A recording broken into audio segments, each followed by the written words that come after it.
China's population has grown at its slowest pace in decades, raising concerns of how to deal with an aging society. The once-in-a-decade census shows the population growing 5.4% on average over the past 10 years to reach 1.41 billion. Only 12 million babies were born last year. That's a decline of nearly 20% from 2019 and a near six-decade low. The fertility rate was 1.3, and that is on par with aging societies like Japan. China's population growth has struggled since a one-child policy was adopted 40 years ago. Although the measure was relaxed years ago, many couples are still not keen on having more children. 虽然我是跟着咱们国家这个号召生了2胎，但是我其实挺后悔的这个决定的，真的，因为现在是首先我们是经济我们来说还是很好的，但是最大的这个就是没有人帮我们带。现在房价那么高，然后大家年轻人的经济压力也比较大，所以我觉得生小孩可能对我们来说，得有一定的经济基础吧，我才考虑生小孩。Live now to an expert for a closer look. Su Yue is principal economist at the Economist Intelligence Unit. Ms. Su, what's behind China's slowest population growth in decades?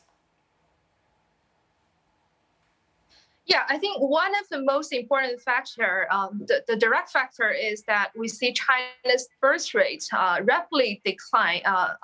The growth rapidly declined in the recent years.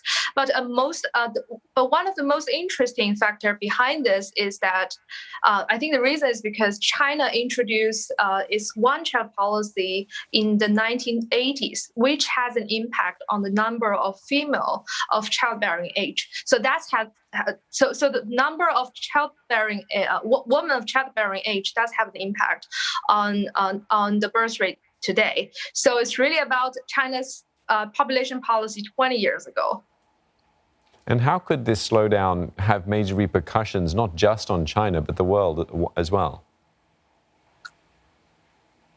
Yeah, so I think so far the impact to the world will be quite limited because according to our forecast, China will not reach its population peak until 2025.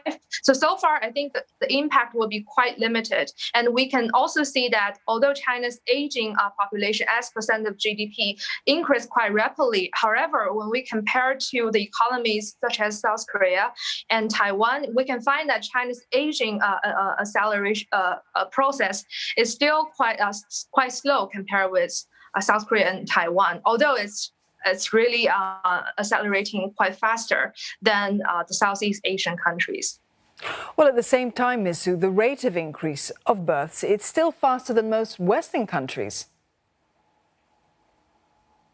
Yeah, that's true. So if we compare the developing economies with China's population growth, we can still find China's population is keep growing, especially when we compare the European countries, as well as when we compare Japan. So I would say China's population will stay on the top of the global rank of population, although the India might surpass China in a couple of years' time. And the trajectory that it's on, do you expect the rate to continue to slow in coming years? Yeah, definitely. So according to our forecast, the population growth will continue to slow down, even if China fully relaxes its its birth policy. So currently, due to the rising of living cost and the rising cost of taking care of babies and education costs, for example, so a lot of couples are very reluctant to have another child or a third child.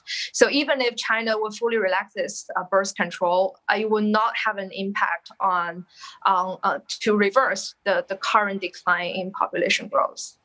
And taking that likely slowdown into account, Ms. Su, it's possible that India's population might just overtake China's. Do you see that happening?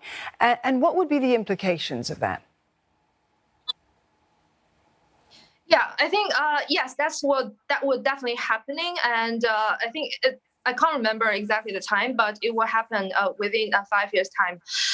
But I think the fact is yeah, I think India will be able to take over China in terms of total population, but I think the economic impact might not be as significant as the Highland number shows. But what I think more important is really about the age structure of the population, rather than the total number of population. For example, we find the number of working age population in China is continuing slowing down. So that will have an impact on labor costs, continue to reduce China's competitiveness as a manufacturer. While India's young age population will keep as percentage of total population will keep growing. So that will be a better, healthier age structure of population. Ms. Su, thank you very much for that. That was Ms. Su Ye there from the Economist Intelligence Unit.